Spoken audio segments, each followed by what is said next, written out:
UP के बदायूं जिले में जहरीली शराब पीने से 3 लोगों की मौत हो जाती है और 1 लोगों की आंखों की रोशनी चली जाती है। आपको बता दें, पूरा मामला मूसाजाट थाना क्षेत्र के तिगलापुर गांव का बताया जा रहा है, जहां जो है प्रधानी चुनाव का बिगुल बन चुका है। तो वहीं प्रधान पद के दावेदार भी अपने वोटरों को लुभाने के लिए तमाम तरीके के जो है उन्होंने एक तरीके से प्रलोभन जो है शुरू कर दी है, चाहे वो कच्ची शराब हो, मीट मुर्गा हो या अदरवाइज और कोई मदरा, किसी गैर ब्रांड की मदरा, उसका भी जो है उन्होंने वितरण शुरू कर दिया है। बदायूं के तिगुलापुर गांव से उठी मातमी आवाजें किसकी हैं? बोलो साहेब। गांव में उठी 2 मैयतें किसकी हैं? बोलो साहेब। गुलजार रहने वाला गांव आज क्यों कर रहा रुदाली? बोलो साहेब। कैसे बुझ गए 3 घरों के दीपक? कैसे घर कर गया मातम? कोई क्यों नहीं मुस्कुराता? बोलो साहेब बोलो। आपकी निगहबानी में क्यों छाई है वीरानी? बोलो साहेब। बदायूं के मूसाजाट थाना इलाके का ये गांव तिगुलापुर है, जहां पर सुनाई दे रही है मातम और सरकारी गाड़ियों की आवाजें। दिखाई दे रहा है तो आंखों में आंसुओं का दरिया और पुलिस का जमावड़ा। लेकिन ये गांव ऐसा न था। तिगुलापुर गांव में भी लोकतंत्र के पर्व का माहौल था। यहाँ के रहने वाले गंगा सिंह के बेटे संजय और उसके दोस्त अमर सिंह को गांव के ही रहने वाले बृजभान ने शराब पीने के लिए दी। जैसे ही शराब की घूंट गले से नीचे उतरी तो अमर सिंह की आंखों में जलन होने लगी और फिर आंखों की रोशनी गायब हो गई, जिसे अलीगढ़ के जिला अस्पताल रेफर कर दिया गया।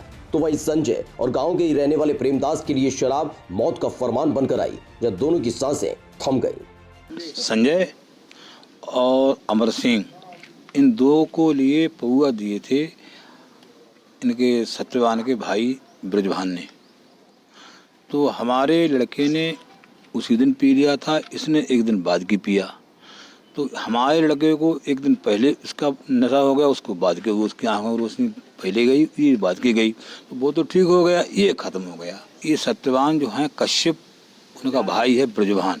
मौतें उस गांव में 3 हो गई हैं। एक तो बताते हैं मुन्ने की हो गई है, एक संजय की हो गई है, एक अभी प्रेमदास की हो गई है। अब हमको ये लगता है ये शराब या तो इरादे से दी जा रही है कि ये मर जाए कि वो मर जाए। अगर शराब सबको बांटी जाए, सब क्यों नहीं मरते हैं? दरअसल गांव में लगातार अवैध तौर पर शराब बेचने का काम किया जाता है, लेकिन कुछ एक शराब माफिया पर कार्रवाई करने वाली पुलिस अपनी छाती ठोकती फिरती है और दावे के नाम पर थपथपाती है अपनी पीठ, लेकिन उसके बाद भी शराब माफिया डंके की चोट पर बांटते हैं जहर। तिगुलापुर गांव में भी कुछ इसी तरह से मौत बांटी गई, लेकिन अधिकारी सिर्फ कार्रवाई का राग अलापते हैं।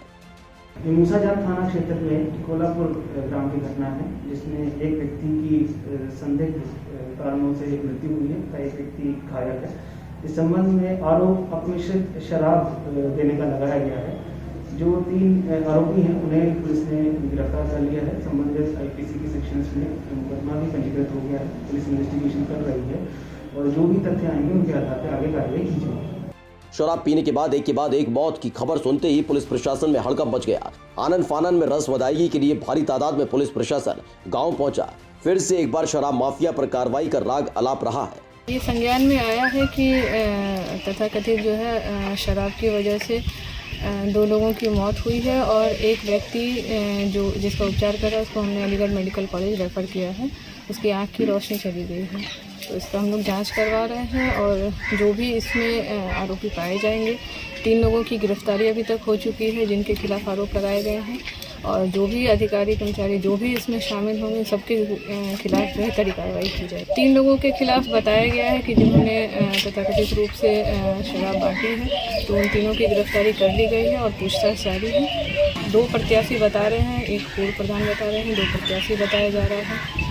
फिलहाल पंचायत चुनावों के मद्देनजर जहरीली शराब के सौदागरों के खिलाफ कार्रवाई कर राग अलापने वालों के दावे जमींदोज हो चुके हैं, लेकिन एक बार फिर से सपाट चेहरे के साथ वही सरकारी बयान दोहरा दिया गया है, जो किसी भी घटना के बाद दोहरा दिया जाता है कि सख्त कार्रवाई की जाएगी। संजय और दूसरा प्रेमदास 2 व्यक्तियों को वहाँ गांव में हम लोग जब चेक किए तो जो खाली शीशियाँ मिली थी उसको स्कैन करने पे जिन जिन दुकानों का था वो दुकानें चेक की गई। उसमें एक टिकटगंज दुकान थी, यहाँ पे टिकट मिले हैं और QR कोड फर्जी मिले हैं। इसमें FIR होगी नहीं हो सकता, सील भी किया गया। गले से जैसे ही नीचे उतरी शराब तो मौत के फरमान में तब्दील हो गई और देखते ही देखते पूरा गांव मातम में डूब गया। ऐसे में शराब माफिया के खिलाफ कार्रवाई करना सिर्फ पुलिस और प्रशासन का एक दिखावा भर है। अगर ऐसा नहीं है तो बताएं जरा जिले में बैठे अफसरान, आखिर इन 2 मौतों का जिम्मेदार कौन है?